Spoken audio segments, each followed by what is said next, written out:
నీకు? ఇది జీలకర్ర బెల్లం. ఇవి రెండు వేరు చేయలేనంతగా కలిసిపోతాయి. పెళ్లి తర్వాత భార్యాభర్తలు కూడా జీవితాంతం అలా కలిసి ఉండాలని ఇవి తలపై పెట్టిస్తాయి.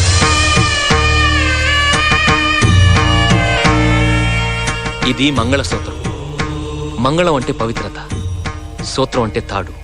ఇది మెడలో పడగానే పెళ్లి అగ్ని కంటే పవిత్రం అవుతుంది.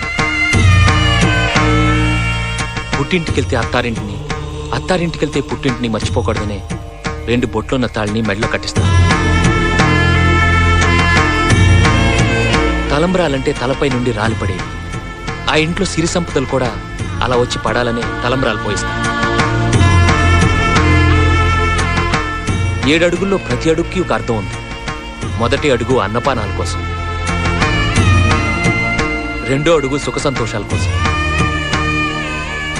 3వ అడుగు వ్రతాల కోసం, 4వ అడుగు సంతానం కోసం, 5వ అడుగు సంపద కోసం, 6వ అడుగు పాడి పంటల కోసం, 7వ అడుగు సఖ్యత కోసం.